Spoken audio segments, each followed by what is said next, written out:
Welcome. Namaste, beautiful souls. Welcome to my channel. My name is Sadhana, and welcome to Friday Tarot Chat. And today I am sharing with you a whole bunch of decks, and I want to have a conversation about some of the tarot tags that have been going around.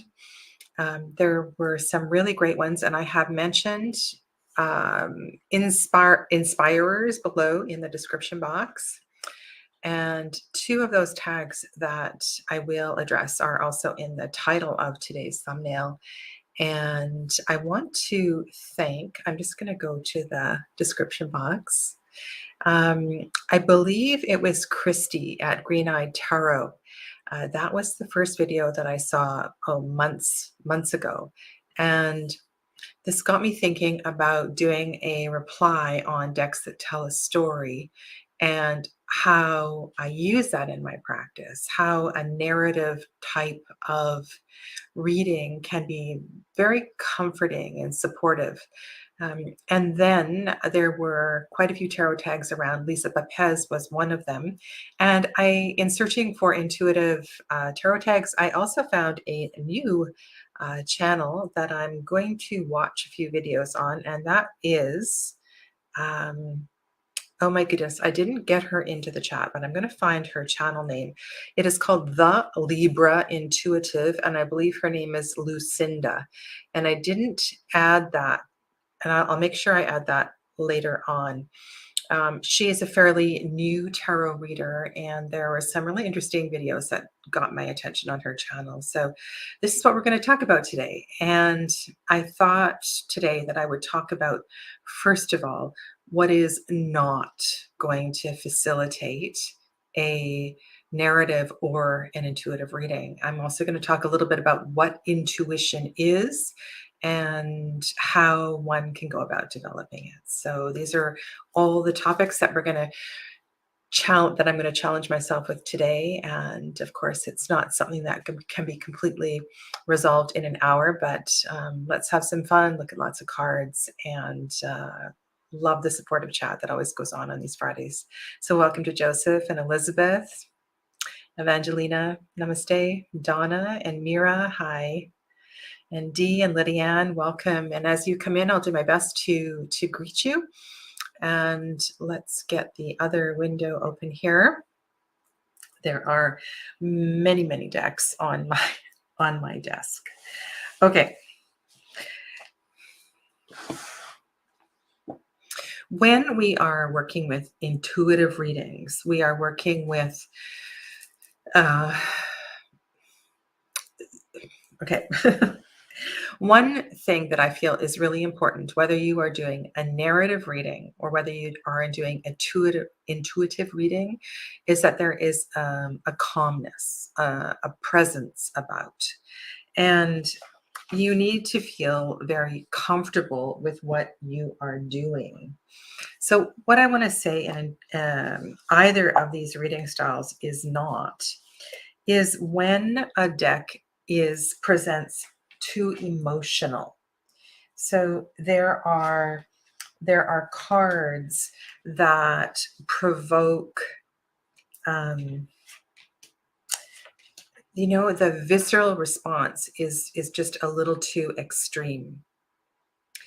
And what this sort of a deck does, this is the primordial, I'm sure you saw the box. I mean, all of the decks I'm showing you today are amazing decks, and I feel like some of them do very specific work. And this one, while I know some people use it for past life readings and so forth, it is so visceral, and it is, I feel that the stimulation that this deck creates takes us in a completely different direction. Now, that is also very personal. One deck that I love to work with, and I don't have that sort of emotional response, is the Tarot of the She.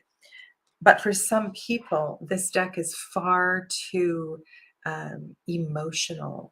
And what I mean by that is it provokes confusion.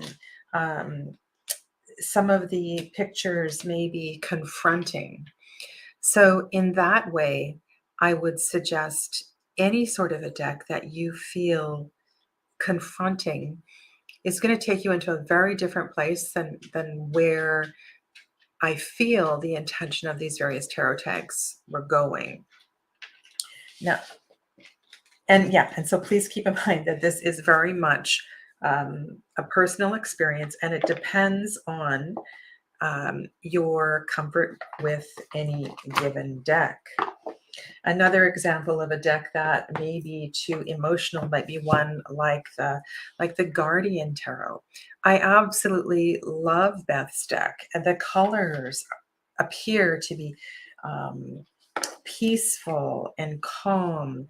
We see lots of trees and so forth. But I feel what tends to happen with this deck is there may be environmental issues or certain cards that take us back to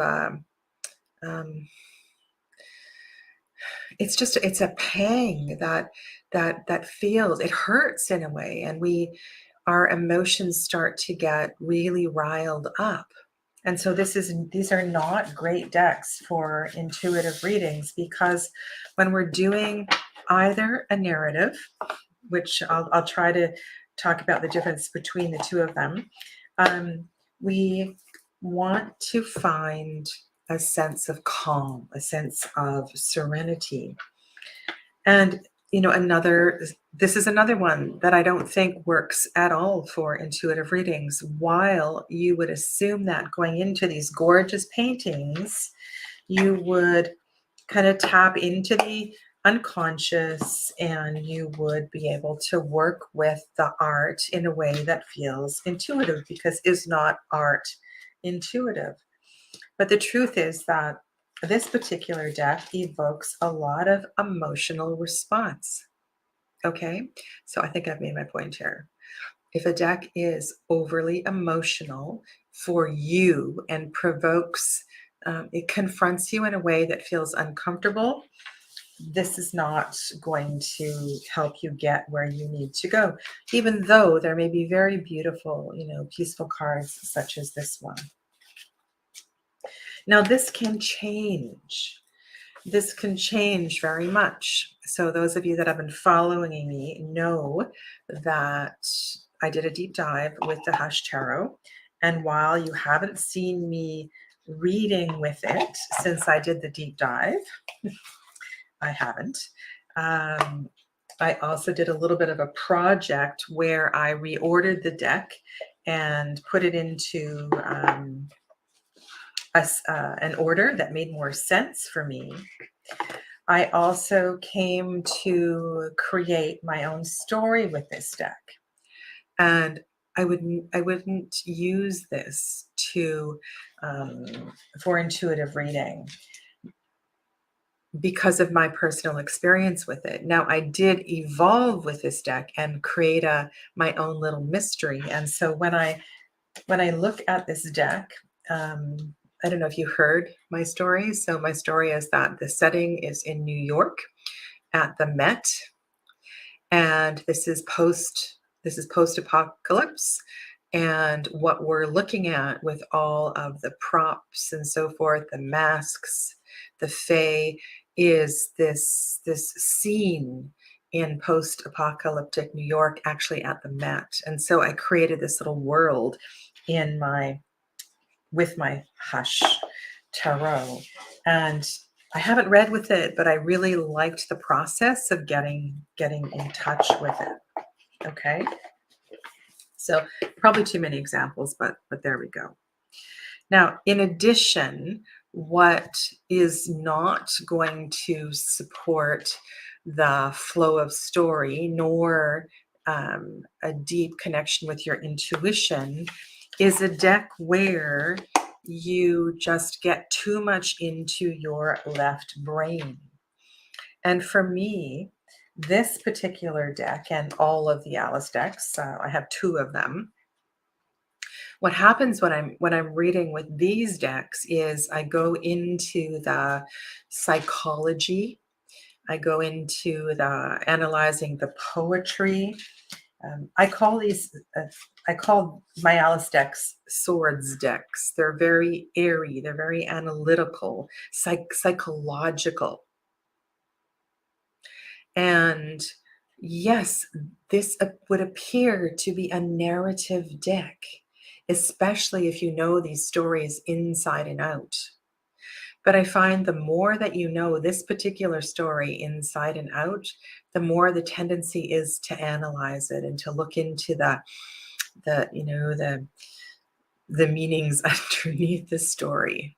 And to, especially when we get into the cards that are in through the looking glass, there's this whole mysterious progress across the chessboard and how that is depicted in the book. So this does not work for me for intuition. Even the narrative, it's very much a psychological kind of experience. And I know, so Lisa Papaz did the tag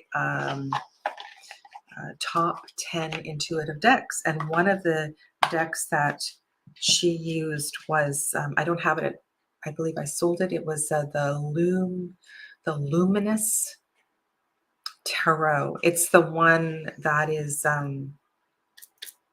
it's watercolor. It's an oversized deck, or at least the original one was.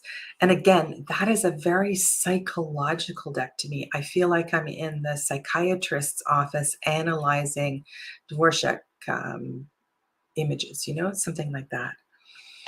And then another way that you totally get out of your right brain is when you are studying and maybe you are working. I mean, this is an absolutely fantastic deck, but this is not going to help you with your intuition, right? This is going to,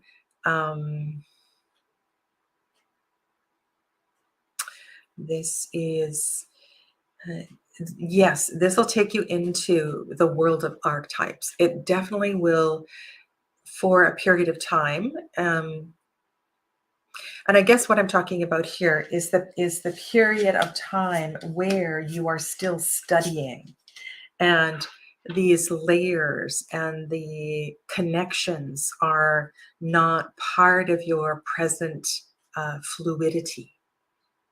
Because for both reading intuitively and reading narratively, there's a fluidity that is absolutely necessary. Okay. And so this is a great study deck. This is a great deck to expand your tarot vocabulary, to learn more about archetypes and mythology. And all of this is great stuff for your experience as a reader. But until you get to the other side, this could never be an intuitive deck, unless you're Benabel. But this, yeah. And I'm doing right now a Thoth deep dive. And the magic and the mystery of this particular deck for me is unpacking the web of associations. And at this point, this is very much a left brain deck. It's fascinating. And yes, I'm picking up on all kinds of connections through my tarot experience, coming back to this again, because this is actually where I began 26, 27 years ago. But at the point of study and analysis, I'm not going to be telling stories, and there's not going to be that level of flow with the readings that are necessary for telling a story. Okay. All right, so if the deck is too emotional, if the deck is too intellectual, if you're still in the process of studying the deck, neither of these are going to work. All right, so thank you for going along with me here. I'm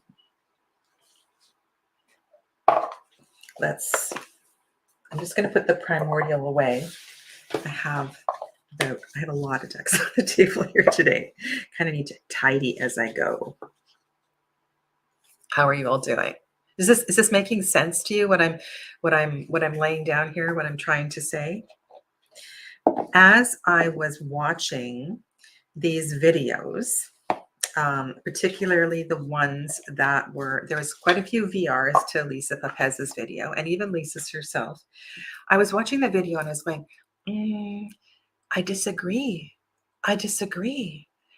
How can that be an intuitive deck? And so the next place I want to go is, and I have sold a lot of these decks. I've passed them on. I don't really have a place for them anymore. And my favorite expression is that the images paint you into a corner. They paint you into a corner. And one of the decks that comes to mind is Poppy Palin's deck. And while it's a beautiful deck, I love the art, but it's too limiting for me. It doesn't allow an expansiveness of mind, right? It's really hard to get past the real estate sign or the needles or something like that.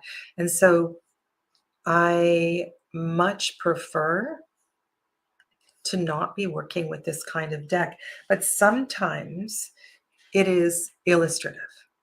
And this one is more on the edge. Now, I'm quite comfortable in this world.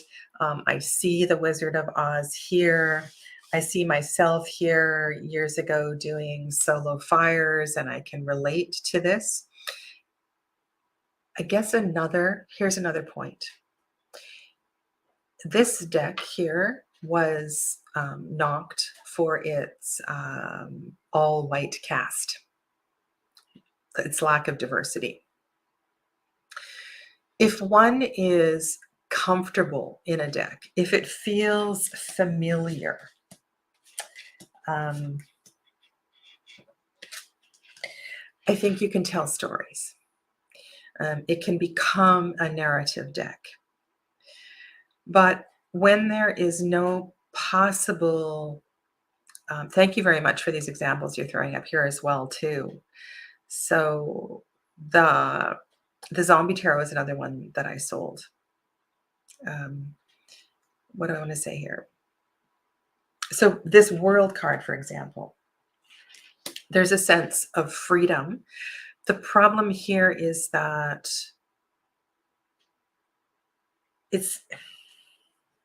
let me give you an example. So here's this one here. I cannot look at this card and not see the final scene of Shirley Valentine. It just gets me there. And a lot of this feels like a movie reel to me. It feels a little bit like Harry Potter. There is actually an Indiana Jones card in this movie for me. It's funny, like I don't, and that would seem like I would be able to tell a story, but the Tildwick is very special. I think the potential for intuition with the Tildwick is, and I'll get to that in a moment. I'm just going to, the Indiana Jones card in this particular deck. I think it's the Chariot, actually. So yeah, I think this is I use this deck for teaching sometimes. To me, this is a scene from Indiana Jones, the third movie. Yeah. So why is this one here? This one is here. I can read with this one because I feel comfortable. And I think that's another really important part of choosing decks that are leaning toward this direction that I'm talking about. Okay. The Slow Tarot, I want to say that it's getting close there. But again, so here there's a lot of gambling and I don't know. I have a hard time with cards like this that get very, very specific. They're love the chariot card. I can work with the chariot card, but there's a few cards in this deck that are very hard to get past. This Four of Coins is one that I find very confusing. And so to work with your intuition, the deck can't limit you in a way um, that, you know, you stop at the card and you go, oh, do I have to talk about this here? I think there's an openness, there's a spaciousness that is absolutely required here. And there's some great cards in this deck, don't get me wrong. But yeah, so what the kind of deck that has left my library in abundance in the last couple of years are the ones that are contemporary. I still have the light seers despite my bit of bad experience with this deck. Now, a lot of the people that did a VR to Lisa included this deck because it's easy to read, easy to read, easy to interpret.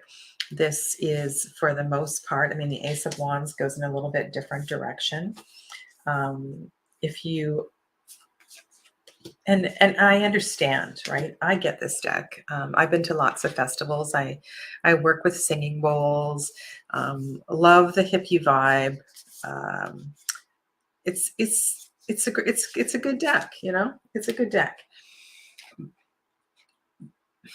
But I think there's a difference between an easy to read deck and a deck that provokes intuition. It's a different thing. It's a very different thing. And this might be a lot easier to read than a priest and an architect and some sort of a mason in a temple. But I wouldn't call it intuitive. I would call it easy to read. Okay? All right. So now, what kind of a deck is going to promote narration for me? Well, again, I have to have a level of, you know, there's certain skills that are required in telling a story. And I feel that. So one of the things I say to my students when I'm working in, whether it's a short course or a long course, I always recommend that you orate, you verbalize your readings. It's really necessary to look at your cards and to be able to verbalize them, to go on and on for, 2, 3, 4, 15 minutes and describe the cards, talk about the setting, talk about the colors, talk about what the people are doing, how they're interacting, ask questions about why they're not looking at each other or why they are, or how they're looking at each other, or what if we switch the cards this way, how would that change the story? It's really important that you're able to verbalize this, not just sit there and hear the chatter in your mind. So using the tarot as a narrative, you either need to have a pen in hand or you need to have your voice memo beside you and practice telling the story. Now, why would we do this? Why would we want to work with decks that tell a story? I think the strongest reason for this is, so one, it's going to help you with your fluidity in reading. I think it's going to help build confidence. And so if you choose a deck that you feel comfortable with. And there's quite a few decks like this. I'm just going through the Tarot of the Divine. Is that what it's called? I think that's what it's called. I had a whole bunch of these decks. And I've only got 2 or 3 of them left, fairy tale sort of decks. And while I may not be, while some of these fairy tales might not be immediately recognizable, for me, there's something about this deck and this card in particular. I did a photo session on a bridge just like this in Kyoto. Oh gosh, um, almost 40 years ago. Almost 40 years ago. That's a long time ago. Um, and this setting provokes something in me that feels very, very comfortable. And I have once in a while picked up a deck like this. And I'll tell you how this happened. So I'm in the middle of a reading and I can tell the reading isn't going anywhere. The deck that I have chosen, it's not, the person's not connecting. They're not hearing what I'm saying. And I'm sure you've all had that sort of a situation where you're doing a reading for somebody and it's like, yeah, but I asked you this. And you're doing your best to try to get a point across. And so sometimes what I will do is I'll pick up a deck like this and I will say, now let me tell you a story. Once upon a time, there was a young woman, and I will have a deck in mind where I can actually hold this fist of cards in my hand, and I know the deck well enough that I can, as I'm telling the story, pull out cards to illustrate my point in a way that I pray to God they're going to get what I'm laying down. Now, I'm pretty good at doing this, and I could do this with any deck, but there's something about the images here that might be familiar to the querent as well, too. And I've never really talked about this technique on my channel, and I might. Do you understand what I'm saying? So querent is not hearing you, and it's really challenging as a reader if they're not hearing you, especially if you have a limited amount of time and there you can feel they're getting frustrated. And I don't think there's anything wrong with wiping all the cards off the table, taking all the cards off the table and going, okay, um, let me approach this another way. No disrespect to you, but I think there's something really important here that I would like to share with you today. Okay. And so this sort of a deck can do that very well. Now, depending on who is sitting at my table,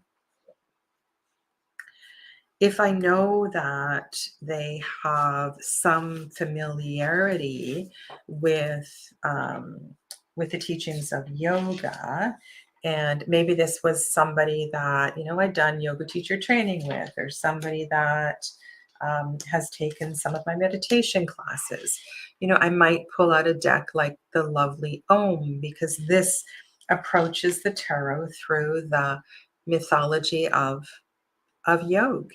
And I have the vocabulary to share this. So I could pull out this particular card and use this. So we're talking about a relationship. We're talking about a love reading. And then I have the deck in hand. And as I'm talking and telling the story, maybe I pull out this card to illustrate um, the degree of focus the querent has on the pain of the issue rather than seeing the big picture.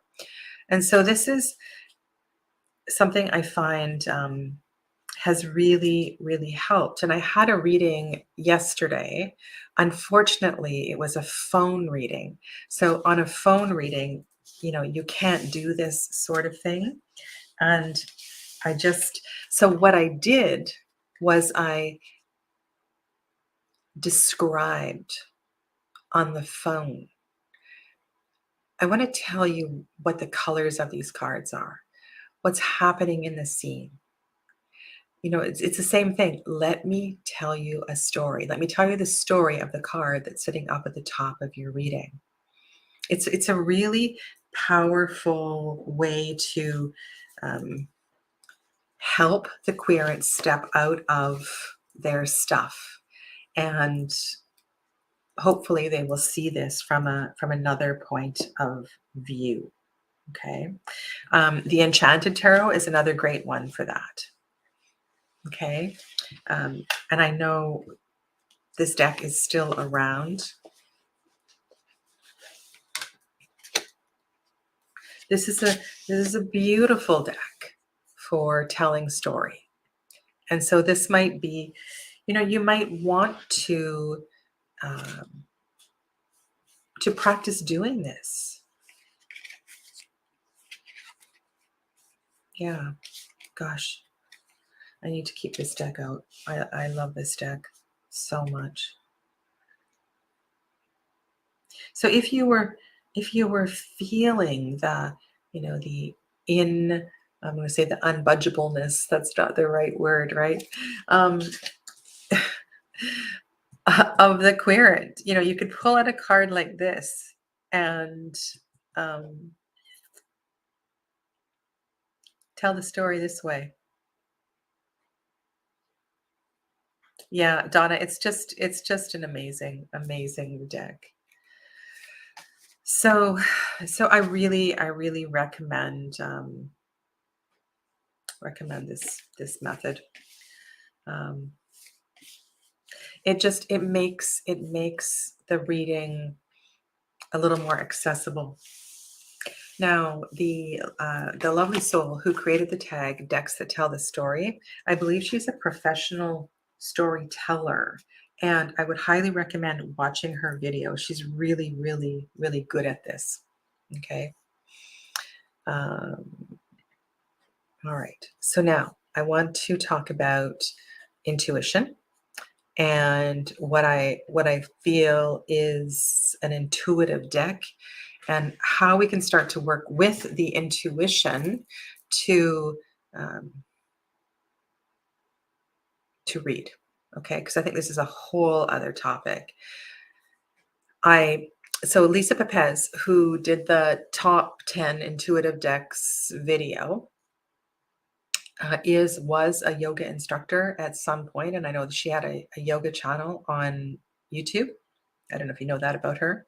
So she's created a course on reading intuitively, and I hope that she's tapping into her yoga experience and skills to inspire the class. Okay.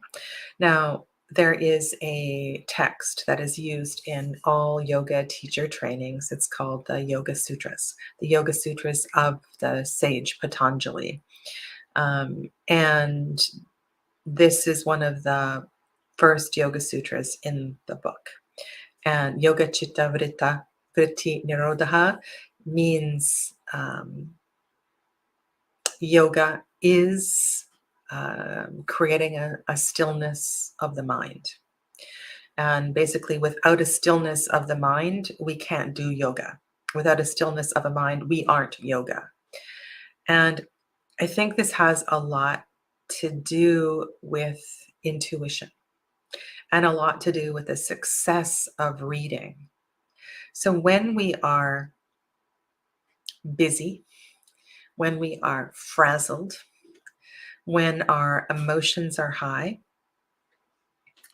when we're distracted, when we have pain in our body, it's very hard to read intuitively because all of these things create distractions. They create vrittis. Vrittis are those ripples that go out and they usually create disturbances. And my very, I've told you this before, but I'm going to tell you again. I had this image. I dropped a knife in the kitchen. Thank God it didn't hit my foot because I'm often barefoot in the kitchen. Landed on the floor, and I was in a mood, and I swore and I yelled, and I literally saw the ripples. Actually, no, that's not the right story. Something else happened. Something else happened. I yelled. I swore. I saw the ripples go out. And I saw the ripples go out across the street to one of the neighbors' houses where she was chopping something. I saw the knife fly out of her hand, land on the floor into the foot of her husband, who then responded, and something happened to the child. And it was this sequence of events that happened really, really quickly. But what it did was it really slapped me in the face about the importance of vrittis. Okay. Now we've talked about on my channel before. It's a bit of an issue. Yes, you can read when you're in pain because some people are in pain all the time, and of course you can be a tarot reader when you're in pain. But there's something about the expansiveness of intuition that requires stillness. It requires a calmness and a focus. And so I think this is part of the reason for the ritual in the setting up of your readings in your tarot space. And even if you are only doing a 1 card or a 2 card or a 3 card in the morning and you're doing it for yourself, I think there's something to be said for, open the window, pick up your little cloth, shake off the dust, put it down, rearrange your figures, light your candle, take a breath in, take a breath out, shuffle your cards. There's something to be said for this sort of setup and routine.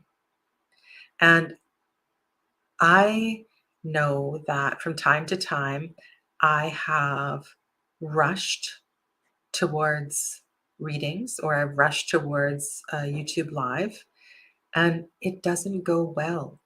And often what happens is I will, if I'm feeling like that, I will postpone it or I will even cancel it. And I've even I will cancel readings if I'm not feeling well because I need to I rely on my intuition, and I'll talk about what that is in a second, to deliver the fullness of the experience. Okay. I love what you guys are talking about. Okay. I missed a bit of the discussion with calligraphy and pen tips, but um, sounds like a great discussion. All right. Okay. So the with whatever you can do to calm yourself as you sit down, know that you're going to tap a little bit more into your right brain. You're going to tap more into your opening of your third eye.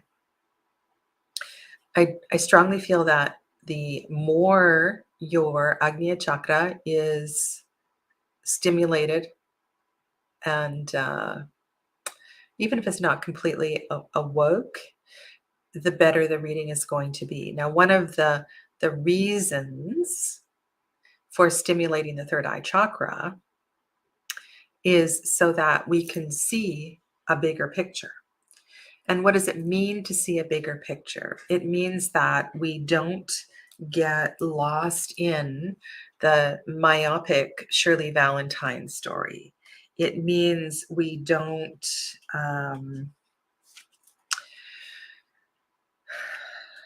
you know what I mean? Like we don't get lost in the little details of the card. And that's why when I look at a deck and I see very specific scenes, and there's even a few pagan decks like that, where it's a very specific ritual, it takes us out of the expansiveness of that experience.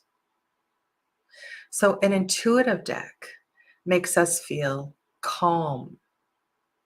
It makes us feel, um, the emotions are calm. The emotions are calm, the physical body is calm. There is a tendency to, we can kind of blur our vision. We don't get all worked up about the little details of the card. We don't worry really too much about what it means. And so I think all of these things contribute to a more intuitive reading. Okay, I want to go to Donna's comment here and speak to this one.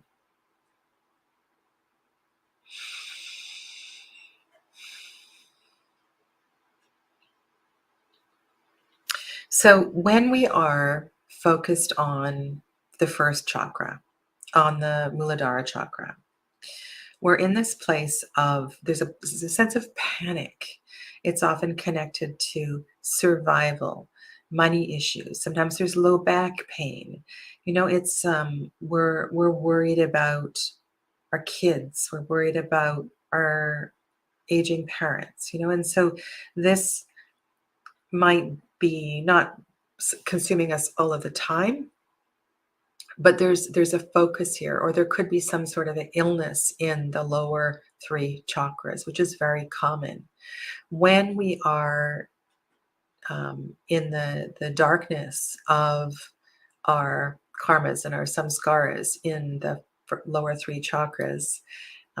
It's hard. It's hard to see the big picture, because that's when we get sucked into our drama. We get sucked into our version of the story instead of the big picture and the lesson and so forth. So what Donna is saying here is that it prevents us. It prevents us from stepping back and seeing it from the view of the eagle. Okay? The visionary.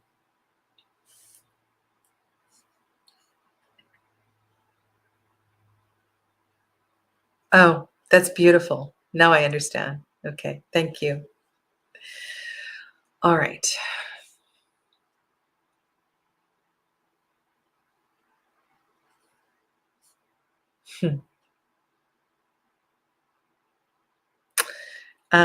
So this also is very personal. So for me, I've got two decks on the table that really allow my mind to wander. There is a sense of beauty, calmness, spaciousness that makes me feel really, really peaceful. And you've seen these decks on my channel before, but let's go to them. Let's go to them. This is one. Isn't this bag beautiful? I love this bag. And what happens when I'm reading with this deck is I kind of get lost in the background. I get like this Ace of Pentacles to me it's just so beautiful. And there's a world here for me there's a lot of air and space and openness. Sorry, this deck has been sorted because I was teaching with it, I think. um, that also is not connected to, I don't see it as a time period. There's not, and while it's of another time, another dimension, and can I also say it's of multiple dimensions. And I I encourage you to find a deck that feels like a breath of fresh air. It feels like, um, when you have clean sheets, if you've ever had line dried sheets and you put them on your bed and you get into bed and that feeling of just that big exhale breath.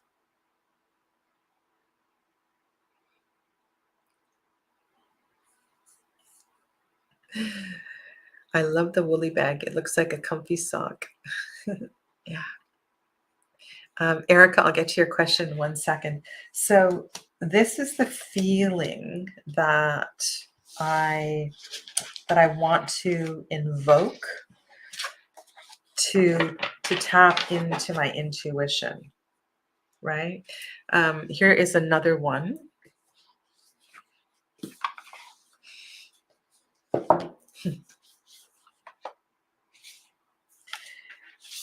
And when I'm looking at this particular painting, it makes my mind wander. And um, when our heart is open, when our upper chakras are um, touched in some way, you don't have to be, we just need to be out of the lower chakras, not focused on the drama that is playing out in our lives. And then we can lean into the spaciousness of a deck like this and allow our intuition to flow. Now, many of you, again, many of you means those of you that did the VR to Lisa, talked about Margaret's deck, Margaret Peterson's deck. And because I have studied this deck is kind of in between, because there's some really amazing insights I have had from working with the Margaret Peterson, that I learned from Margaret Peterson.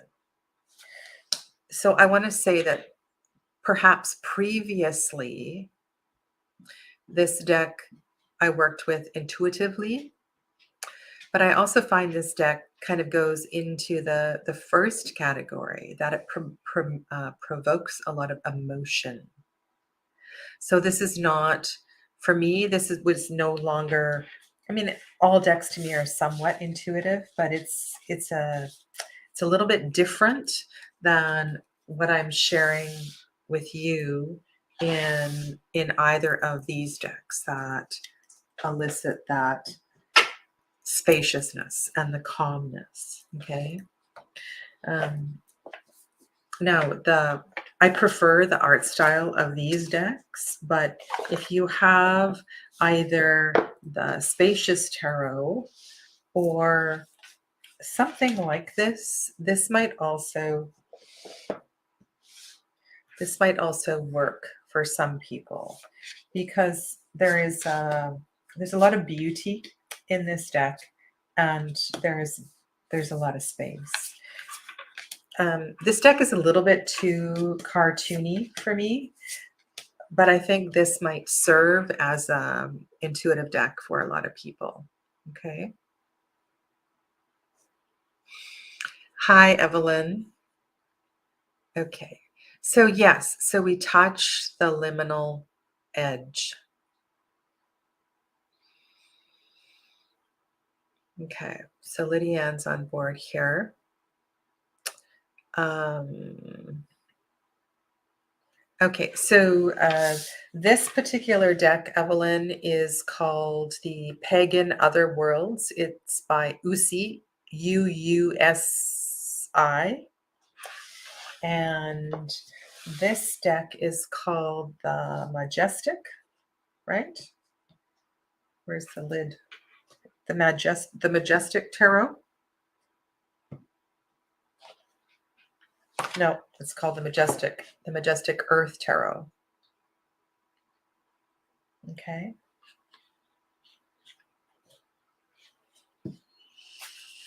All right. So I want to address Erica's question.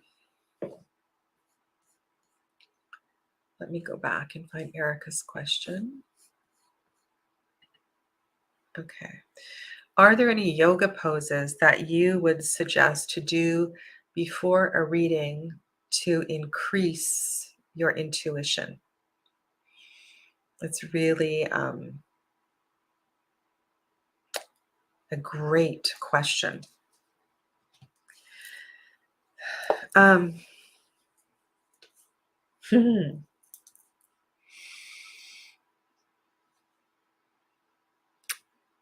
I think if you were to do a slow flow, so you were to do a slow variation of moon salutations. I also think that if you are in a pose like cobra pose, so why is this coming to mind? In a cobra pose, as you press your hands into the floor and you loop your shoulders back and open your chest, you're pressing your pubic bone into the floor and you're elongating your upper body, you're opening your throat, your third eye, right, is stretched. You know, Erica, I think any sort of a anything that is a back bend of sorts, where you're opening up your whole frontal body, is going to be awakening and stimulating. There's meditative practices, but you're asking about a yoga pose as well too. I also would suggest doing a balance pose. Sorry, I can't see the chat without my glasses. I would suggest doing a balance pose. And one of the poses that I often teach in my um, Awakening Your Intuition class is a variation on a tree posture. And this is a great pose just for a personal time out. This one in the Satyananda lineage is called palm tree pose. And what you do is you stand with your feet hip distance apart, and then you inhale your arms overhead, interlace your fingers, and turn your palms up to the ceiling. Focus on your exhale breath. You imagine a zipper and you zip up your whole body. So you can start down at your ankles and imagine a zipper coming up through the torso. And then when you feel ready, you can go up onto your toes and just breathe. And if you have the balance, you can begin to take your gaze up towards the ceiling, up towards your interlaced fingers, and just breathe. And so the beauty about this particular posture is that you are on 2 feet, and it doesn't require it's not a one-legged balancing posture, because those are definitely harder. Yeah.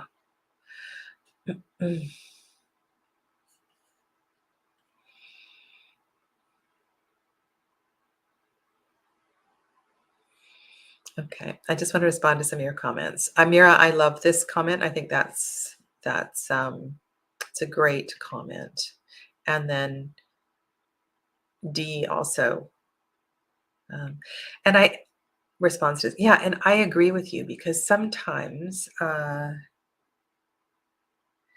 I was reading guidebook for, so I'm working with this particular deck right now. I've had some amazing readings with this one. This is a new deck for me, the Vindur. And I was sorry I read the guidebook because the guidebook was so limiting. And also another deck that I've been working with and is this one, the Tarot of the Strange Branches. And I put, I think it was the devil. I put the devil into Google Translate and read the page, and I thought, oh, this is like, it's so one-sided. It's not at all. It's very limiting. So I think the more experience you have as a reader as well, too, the easier this is. Yeah. Okay.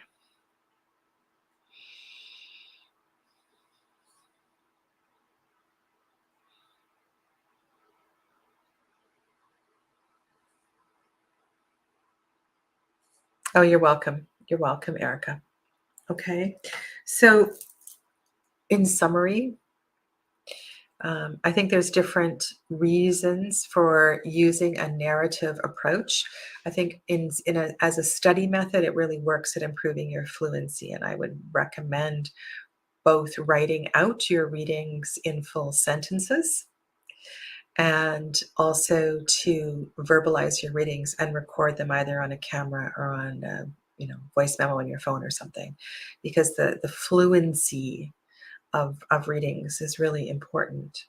And the other way I work with narration is in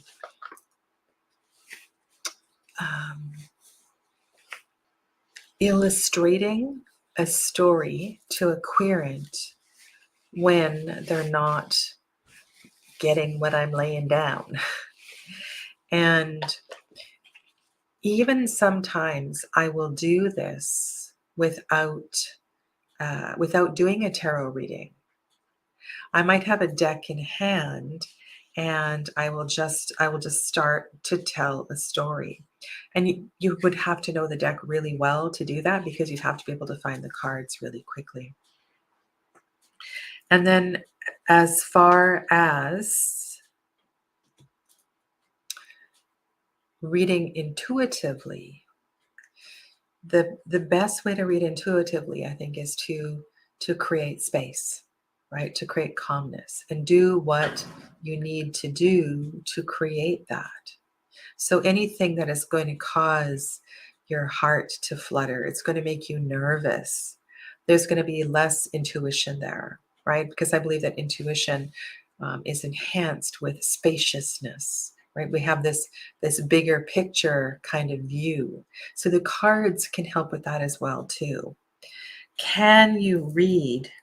Can you read any deck intuitively?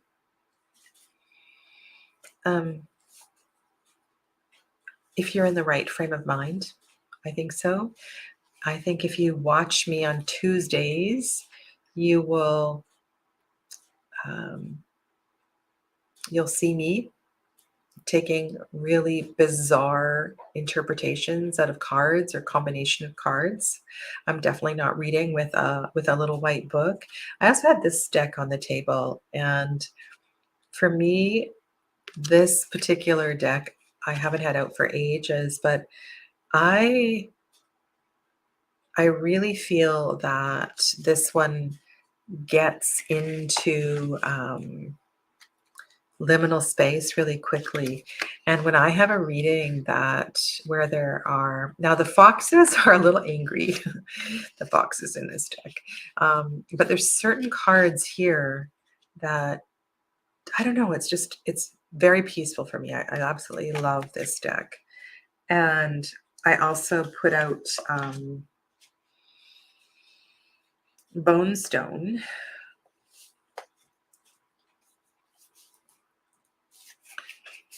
And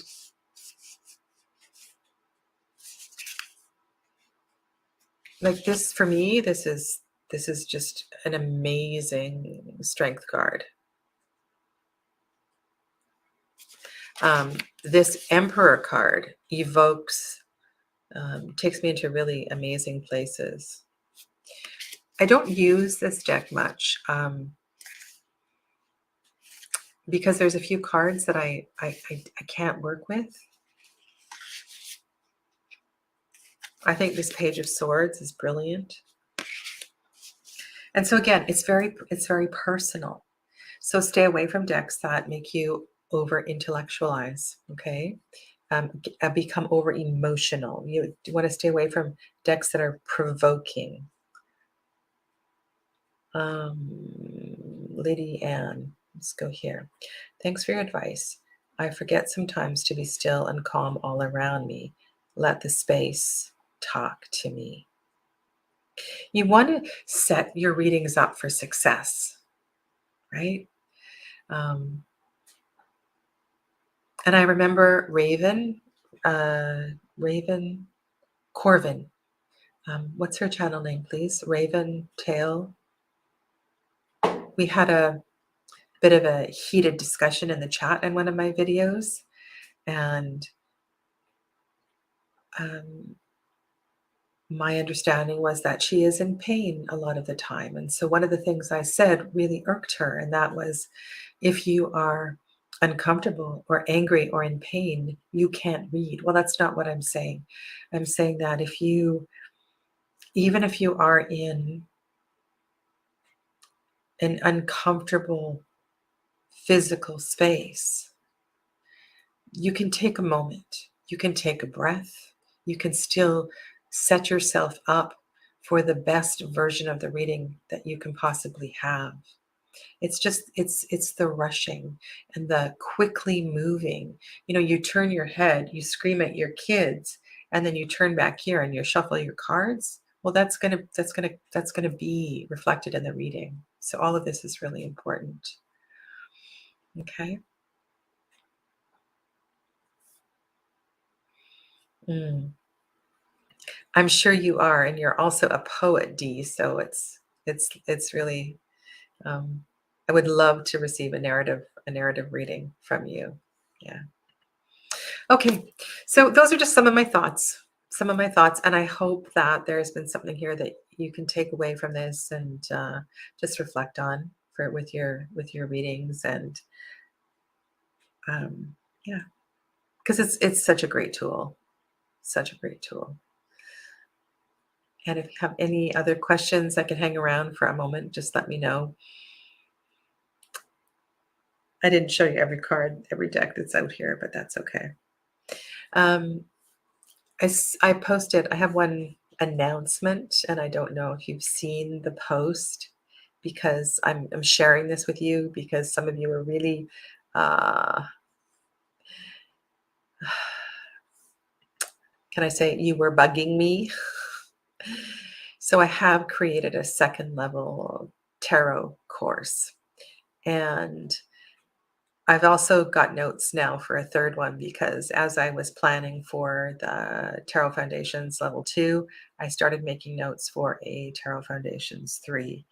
And so this class will go beyond the scope of Tarot Foundations 1, and I'm going to run it for 36 weeks.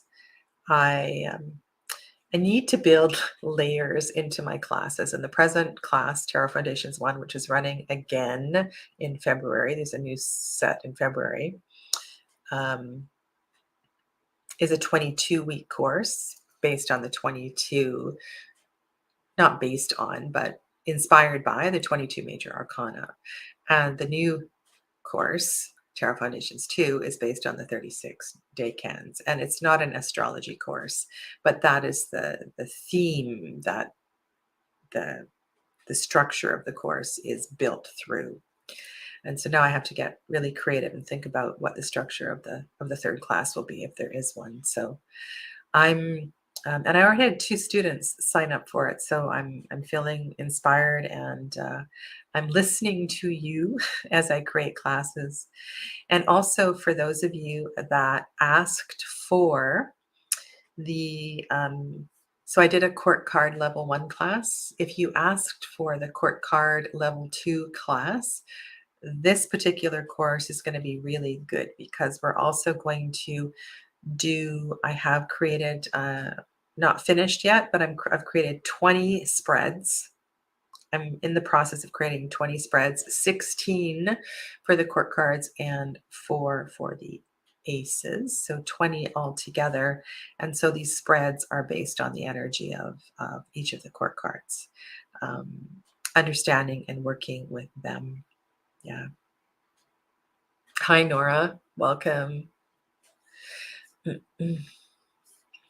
I do. I do. I still teach yoga. So on Monday nights, I teach a drop in restorative yoga in the room next door. And the drop in for that is $10 Canadian and it's on Zoom. So before 6 p.m. Pacific time, you need to pay your $10 and then I'll send you the link for the class. And I don't have any more Zoom drop-ins right now. I do private yoga, so I have some private students and I teach on Zoom. So I take the massage table out of my healing space and I teach there. Yeah, I love yoga.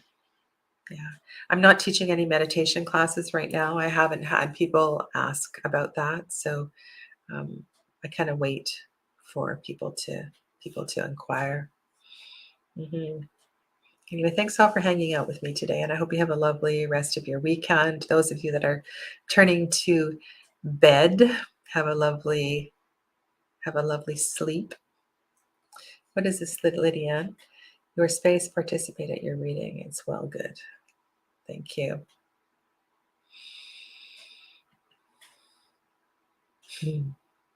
Love that, Dee. Yeah, you are inspiration for many of us here. Thank you. Okay. Bon weekend. I'll see you all soon. Namaste.